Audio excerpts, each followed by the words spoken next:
मैंने लाइफ में बहुत परिवर्तन देखा अपने, मतलब इतनी पढ़ाई किया, ये किया वो किया, बहुत सारे डिस्कशंस हुए हैं। मतलब मैं झारखंड टॉपर रह चुका हूँ, गोल्ड मेडल जीता है मैंने मैथमेटिक्स में। इन सब का क्या है? ये सब कुछ नहीं है सर, मैं बता रहा हूँ आपको। 2.5-3 लाख रुपए तो सैलरी है आज मेरी महीने की। मतलब वो जो भी हो चुका है, हो सका है, वो सब सिर्फ और सिर्फ संत रामपाल जी महाराज की वजह से हो सका है। जो भी व्यक्ति इस बात को अगर बोलता है कि मतलब मैं साइंस हुआ और मैं आपको चैलेंज कर सकता हूँ, मैं बता रहा हूँ आपको, आप एक बार उनका सत्संग बस सुनकर देखिए। वो जो वहाँ जेल में बैठे हुए हैं ना, वो साक्षात भगवान है। नमस्कार सर। नमस्कार सर। सर क्या नाम है आपका? मेरा नाम नीलमणि दास है। मैं जांजगीर चांपा छत्तीसगढ़ का रहने वाला हूँ और अभी फ़िलहाल गुड़गांव में एक यूएक्स डिज़ाइनर की पोजीशन पे कार्यरत हूँ। सर संत रामपाल जी महाराज से नाम दीक्षा आपने कब ली? मैंने संत रामपाल जी महाराज से नाम दीक्षा 20 मई 2014 को ली थी। सर संत रामपाल जी महाराज से नाम दीक्षा लेने से पहले क्या आप कोई भक्ति साधना भी करते थे? जी सर, मैं आशाराम से जुड़ा हुआ था। आशाराम जी की भक्ति करता था। ऑलमोस्ट मुझे 6 साल हो गए थे उनकी भक्ति करते करते। और उनकी भक्ति करते करते कुछ खास वैसे तो लाभ नहीं हुआ था, बट थोड़ी बहुत जो बुराइयां थी मेरे अंदर में वो छूट गई थी, मगर ऐसा कुछ एडवांस लेवल पे कुछ लाभ नहीं हुआ था सर। जी। तो फिर क्या कारण बना कि आप संत रामपाल जी महाराज की शरण में आए? जी, मैं एक साइंस का विद्यार्थी हूँ सर। मैं मतलब आईआईटी बॉम्बे में मैंने पढ़ाई भी की है। तो मेरे भैया पहले ही संत रामपाल जी महाराज से नाम दीक्षा ले चुके थे। तो उनके साथ मैंने बहुत आर्ग्यूमेंट किया कि भैया ये क्या हो सकता है, मतलब इंसान कैसे भगवान का रूप का दर्जा मिल सकता है किसी को। तो मैंने बहुत आर्ग्यूमेंट किया। मैं आसाराम जी की पॉइंट ऑफ उनके टाइम पे भी मैंने बहुत आर्ग्यूमेंट किया था कि नहीं, साइंस से बड़ा तो कुछ है ही नहीं, मतलब विज्ञान ही है सब कुछ गॉड का एग्जिस्टेंस आप ऐसे किसी आदमी को नहीं बता सकते। लेकिन जब उनसे बहुत डिस्कशन चला मेरा, संत रामपाल जी महाराज के मैं आश्रम गया। मैं आश्रम जाने के दौरान मुझे ये लगा कि ये तो बिल्कुल अलग जगह है। यहाँ पे लोगों को मुफ्त में खाना सोने का व्यवस्था, क्योंकि आशाराम के पास में मैं जा चुका था, वहाँ पे पैसे से आपको दिया जाता था। मतलब आप पैसे कूपन कटाओ और उसके बाद में आपको दाल चावल मिलती थी। वहाँ पे इतना कोई व्यवस्था नहीं था। बड़े जो पैसे वाले हैं उनको आगे बैठाया दिया जाता था, हम लोग बहुत पीछे बैठते थे और कहीं से दूर में तो छोटी मोटी झलकी मिलती थी आशाराम जी की। लेकिन यहाँ पे देख रहा हूँ सारे लोग आके आराम से परमात्मा आशीर्वाद दे रहे हैं। और उसी दौरान पे मुझे थोड़ा सा मन में एक तो कहीं विचार हुआ, नहीं यार, मैंने कहीं और भी भक्ति की है तो यहाँ पे भी आकर एक कोशिश की जाए। संत रामपाल जी महाराज से मैंने नाम उपदेश लिया। संत रामपाल जी महाराज ने आशीर्वाद भी दिया। और मुझे सबसे एक आश्चर्य बात और लगी सर कि आप किसी भी व्यक्तिजन के आश्रम में जाएं, आशाराम जी को ले लें या किसी और भी बहुत सारे संत और जो पुरुष अपने आप को बताते हैं उनके आश्रम में जाएंगे, तो वो लोग इंडिविजुअली आपको आकर आशीर्वाद नहीं देते हैं। मतलब जो मैंने नोटिस किया संत रामपाल जी महाराज के आश्रम में, वो हर एक शिष्य को आकर उनके सर पर हाथ रखकर आशीर्वाद दे रहे थे, जो कि अपने आप में एक बहुत बड़ी बात है। मतलब कौन से एक आप इतने बड़े पदवी पे पहुंच गए हो तो अपने आप को समझने लग जाते कि नहीं मैं तो आई एम गॉड। तो वो चीज़ मुझे लगा कि नहीं यार, वो तो एकदम बिल्कुल अपने आप को ऐसे दर्शा रहे हैं जैसे कि नहीं बेटा मैं तुम्हारा गुरु हूँ और तुम लोग शिष्य हो, और तुम्हारा जितना भी दुख और ज़िंदगी में जितने कष्ट हैं उसको निवारण करना मेरा ही काम है। तो मतलब ये चीज़ मुझे दिखा और इसके बाद मैंने तो निश्चय कर लिया कि नहीं, मुझे संत रामपाल जी महाराज से नाम उपदेश लेना चाहिए। सर आप साइंस पर विश्वास करते हैं, फिर आपने संत रामपाल जी महाराज से नाम दीक्षा ली। हम आपसे पूछना चाहेंगे कि अभी आपकी क्या क्वालिफिकेशन है, आप क्या काम करते हैं? जी, मेरी क्वालिफ़िकेशन, मैं national institute of fashion technology से बैचलर इन डिज़ाइन टेक्सटाइल में मैंने डिग्री ली है। मैं उस दौरान पे शाहरुख खान, आपने अभिनेता का नाम सुना होगा, मैंने उसके के घर का इंटीरियर भी डिज़ाइन किया हुआ है। ये इंडिया टुडे के आर्टिकल में पब्लिश भी है। आप मेरा नाम अगर नील मणि करके इंडिया टुडे टाइप करेंगे तो आपको मिल जाएगा। उसके आर्टिकल में, टॉप आर्टिकल में ही मेरा नाम है। और शाहरुख खान के इंटीरियर करने के बाद बहुत बड़े बड़े डिज़ाइनर्स के भी साथ भी मैंने काम किया, जिनमें से मनीष अरोरा है और करण जौहर, वरुण बहल के साथ भी काम किया। और वो छोटी छोटी बहुत उपलब्धियां थी जिसको संजो कर मैंने मास्टर डिग्री के लिए भी कोशिश करी। मास्टर डिग्री में मैंने आईआईटी बॉम्बे का एग्ज़ाम दिया। पहली दफ़ा जब एग्ज़ाम दिया था तो उस वक्त मेरा सिलेक्शन नहीं हुआ था। आईआईटी गुवाहाटी शायद मिलता बट नहीं भी मिल रहा था, लेकिन दूसरी दफ़ा आईआईटी बॉम्बे मिला मुझे और ऑल इंडिया रैंक 27 मैंने प्राप्त किया। आईआईटी बॉम्बे में मैंने इंडस्ट्रियल डिज़ाइन, जिसको आप बोल सकते हैं कि स्पेसिफिकली उसका स्पेशलाइजेशन ह्यूमन कंप्यूटर इंटरेक्शन था, उसमें मैंने पढ़ाई की। और उसके बाद अभी फ़िलहाल मैं एक अमेरिकन कंपनी थॉटवर्क्स में एक सीनियर यूएक्स स्पेशलिस्ट के रूप में कार्यरत हूँ। सर, तो मैंने मास्टर डिग्री आईआईटी बॉम्बे से करी है। मुझे ऑल इंडिया रैंक 27 मिला था। आईआईटी बॉम्बे में मुझे गोल्ड मेडल भी मिला है, जिसमें फाइनल डिग्री का जो आपको प्रोजेक्ट सबमिट करना होता है उसमें मुझे गोल्ड मेडल मिला, बेस्ट स्टूडेंट का अवार्ड मिला था मुझे।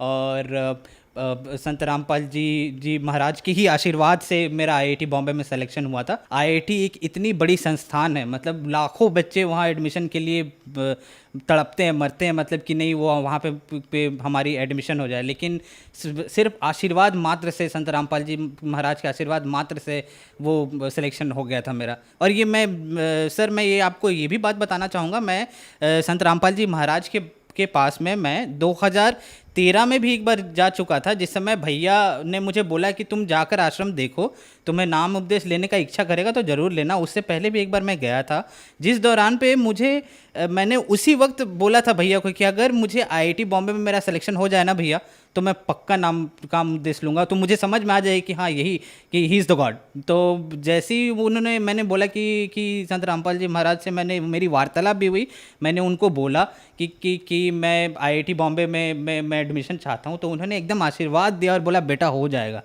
और हो ही गया। मतलब इससे बड़ी चीज़ और क्या हो सकती है।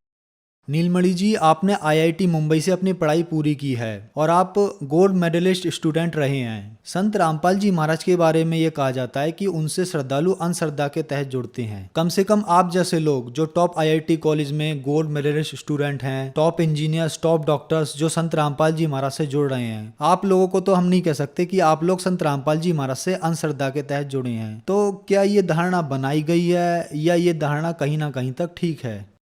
ये धारणा मुझे लगता है कि जब बरवाला कांड हुआ था उसके बाद में सोची समझी तहत एक साजिश थी। मतलब गवर्नमेंट ने बहुत अच्छे तरीके से प्री प्लान किया था मेरे ख्याल से कि संत रामपाल जी महाराज के जो अनुयायी हैं उनको ये बताया जाए कि अंधश्रद्धा से ये जुड़े हुए हैं, और उनके ज्ञान को भी अलग तरीके से पेश किया गया। बट मैं आपको बताता हूँ, आईआईटी के 70-80% स्टूडेंट को आप देख लेंगे वो एथीज़म की ओर जा रहे हैं। मतलब वो कंप्लीट एथिस्ट होते जा रहे हैं, उनको गॉड पे में यकीन ही नहीं है कि गॉड का एग्जिस्टेंस है। इसने इस पर्टिकुलर यूनिवर्स को किसने क्रिएट किया है। अरे भाई, आप बोलते हो कि ये गैलेक्सी इतना बड़ा है, मुझे दिखाई नहीं देता इतना था। अभी तक आप मानिए सर कि जितने सारे आपके फिलोसोफर हैं, जितने सारे आपके साइंटिस्ट हैं, इवन आप बोलिए ना तो जो आईआईटी से मास्टर डिग्री लेते हैं उनको आप एक जूनियर साइंटिस्ट भी बोल सकते हैं, और मैं एक जूनियर साइंटिस्ट भी हूँ। लेकिन आप जो छोटे छोटे जितने भी वहाँ पे स्टूडेंट हैं, आप उनसे जाकर आप ये पूछेंगे ना, उनका जो विश्वास है गॉड की ओर एक बिल्कुल भी बदल चुका है। मतलब लोग इतने ज़्यादा अंधविश्वास की ओर जा चुके हैं कि आपको यकीन नहीं होगा। और ये संत रामपाल जी महाराज को इस तरीके से ठहराना, उन्होंने एक एक चीज़ को, हर एक शास्त्रों को खोल के, वेद को, सभी चीज़ों को बताया है कि कहाँ पे भगवान का जिक्र है और वो भगवान आखिरकार कौन है, और हमें किस भगवान का पूजा करना चाहिए, किस तरीके से करना चाहिए, और सही तरीके का गुरु कौन है। उन्होंने तो सिर्फ यही बताया। मेरे ख्याल से शायद ये चीज़ जितने भी और धर्म गुरु थे उनको पची नहीं होगी, क्योंकि उन्हें उनका जो व्यवस्था चल रहा है आजकल का, शायद हो सकता है कि जिस तरीके से ये ज्ञान प्रचार हो रहा था तो उनको लगता है कि शायद मेरा बंद हो सकता है, इसलिए उन्होंने इस तरीके का षड्यंत्र रचा। ये बिल्कुल, आप अगर खुद में पढ़े लिखे हैं, आपको साइंस पे विश्वास है, आप थोड़ा बहुत भी मेटाफिजिक्स या फिर आपको लगता है कि मैं अध्यात्म में बिलीव करता हूँ, तो आप किताबों को खोलिए, गीता को खोलिए, आप चारों वेद को खोलिए, पुराणों को खोलिए, जो संत रामपाल जी महाराज सत्संग में बताते हैं, सिर्फ आप उनको देखिए और समझने की कोशिश कीजिए, आपको बहुत परिवर्तन दिखेगा। आपको लगेगा कि एक्चुअल में सच्चाई क्या है। नीलमणि जी, आप हाईली एजुकेटेड पर्सन हैं। आप इन बातों को अच्छी तरीके से जानते हैं। लोग तीर्थों पर जाते हैं, गुरु बनाते हैं, भगवानों की पूजा करते हैं। टॉप इंडिया के हॉस्पिटल और विदेशों के भी हॉस्पिटल कह देते हैं कि आपकी बीमारी लाइलाज है, ये ठीक नहीं हो सकती। प्रूफ के तौर पर वो अपनी रिपोर्ट्स भी दिखाते हैं और संत रामपाल जी महाराज उन बीमारियों को ठीक कर देते हैं। क्या कारण है? मुझे लगता है कि जो आजकल देखिए बहुत सारे ऐसी ऐसी बीमारियां होती हैं जिनको डॉक्टर भी बोल देते हैं कि ये मेरे से पॉसिबल नहीं है, ये ठीक नहीं हो सकता। मैं अपना ही एग्जांपल आपको बताता हूँ। मतलब मैं खुद भी ब्रोंकाइटिस का पेशेंट रह चुका हूँ। इन्हेलर था मेरे पास में, मैंने बहुत सारे डॉक्टर्स के पास गया हूँ जिस दौरान मैं अपने बैचलर डिग्री कर रहा था उस समय, और दिल्ली में पॉल्यूशन बहुत बढ़ा हुआ था, तो उस समय सांस लेने में बहुत तकलीफ़ होती थी।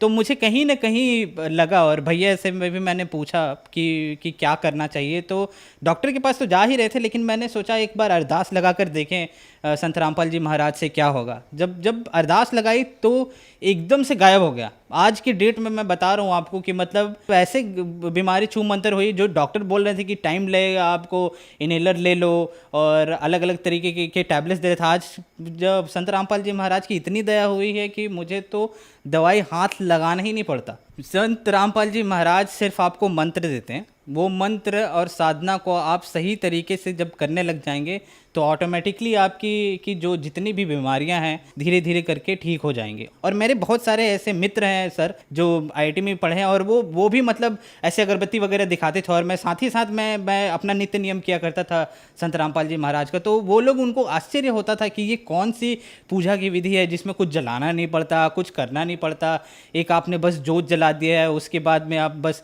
उसको पाठ कर रहे हो, ये क्या है। तो मैं उसी तरीके से उनको समझाने की कोशिश करता था, ये जो आप कर रहे हो ये बिल्कुल आडंबर है, ये कहीं लिखा ही नहीं हुआ है। आप मुझे बताओ गीता में कहाँ लिखा हुआ है, किसी वेद में बताओ, पुराण में बताओ। और मैं यकीन मानिए, मैं जिस लड़के के साथ में आईआईटी रूममेट में था, मेरा जो रूममेट था वो रैंक 1 होल्डर था, मतलब ऑल इंडिया रैंक 1।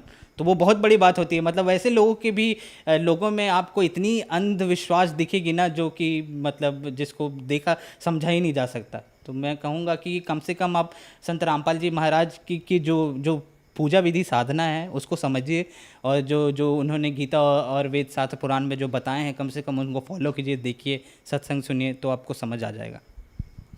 सर, आप साइंटिस्ट हैं। हम आपसे पूछना चाहेंगे कि संत रामपाल जी महाराज के नामदान सेंटर पूरे इंडिया के साथ साथ विदेशों में भी खुले हुए हैं। संत रामपाल जी महाराज टीवी के माध्यम से नाम दीक्षा देते हैं। तो सर, ये कैसे पॉसिबल हो रहा है? एक संत इतनी दूर बैठकर अपने श्रद्धालुओं को सभी लाभ, उनकी बीमारियां एक मंत्र देकर ठीक कर रहे हैं।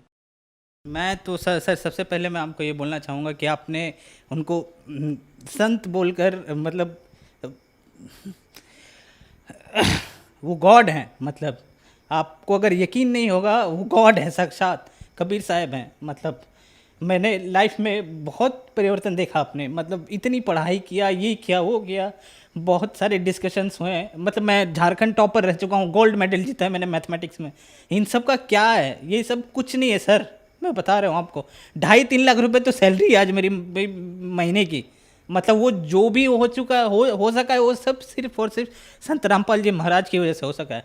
जो भी व्यक्ति इस बात को अगर बोलता है कि मतलब मैं साइंस हूँ और मैं आपको चैलेंज कर सकता हूँ, मैं बता रहा हूँ आपको, आप एक बार उनका सत्संग बस सुनकर देखिए। वो जो वहाँ जेल में बैठे हुए हैं ना, वो साक्षात भगवान है।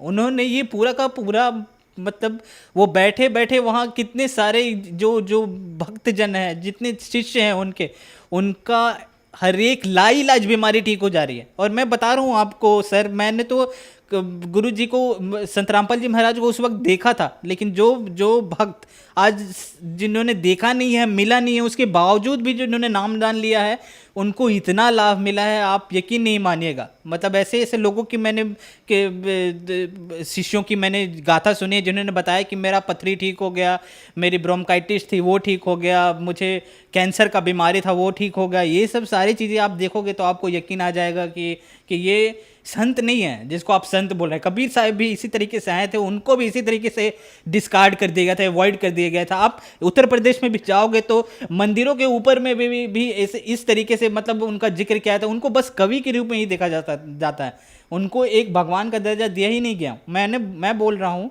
एक छात्र होने के नाते कि कम से कम आप उनको भगवान नहीं मानते तो कम से कम उनकी बातों को तो सुनो। आप न्यूटन का लॉ पढ़ते हो, आप किसी गैलीलियो की बातों को सुनते हो, उनको तो समझते हो ना, उनकी बातों को तो मानते हो। आइंस्टाइन ने जो बोला उनकी बातों को मानते हो ना कि E=mc² होता है, इसको मान लेता हूँ मैं। एक बार मान कर तो देखो कि संत रामपाल जी महाराज क्या बोल रहे हैं। नीलमणि जी, जो श्रद्धालु आज आपको टीवी पर देख रहे हैं, खास करके वो युवा जो आज अपने आप को एथिस्ट यानी नास्तिक कहने पर गर्व महसूस करते हैं, उनके लिए आप क्या कहना चाहेंगे? आजकल के बच्चों को क्या कहा जाए सर, मतलब उनका पता ही नहीं क्या फिलॉसफी हो गया है, क्या थॉट प्रोसेस हो गया है। भगवान पे विश्वास नहीं, शायद माता पिता का इज्जत करना भी भूल चुके हैं। मतलब मोबाइल फ़ोन में चिपके रहना, टिकटॉक पे वीडियोस बनाना, ये सब ऐसी ऐसी चीज़ें जो शायद इन यही चीज़ समाज की कुरीतियाँ आपकी ठीक हो जाएंगी। आप एक बार आकर देखो, संत रामपाल जी महाराज के आश्रम आओ। सर मैं आपसे बस इतना कहना चाहूँगा, संत रामपाल जी महाराज का सत्संग सुनो। चैनल पर सत्संग आता है, पीली पट्टी चलती है नीचे पर, उन पे फ़ोन नंबर दिए होते हैं, आप उन पे कांटेक्ट करो, कॉल करो, आपको आसपास के नामदान सेंटर का पता भी चल जाएगा और वहाँ से जाकर भी नाम उपदेश ले सकते हो। जब उनका ज्ञान समझ आएगा तो आप उस फ़ोन नंबर पे कांटेक्ट करके निःशुल्क पुस्तक भी मंगवा सकते हैं। पुस्तक को पढ़िए, पूरा का पूरा मिलान कीजिए बुक बाय बुक। जब आपको समझ आ जाए तो आप नाम उपदेश ले सकते हैं। धन्यवाद जी। सत साहिब।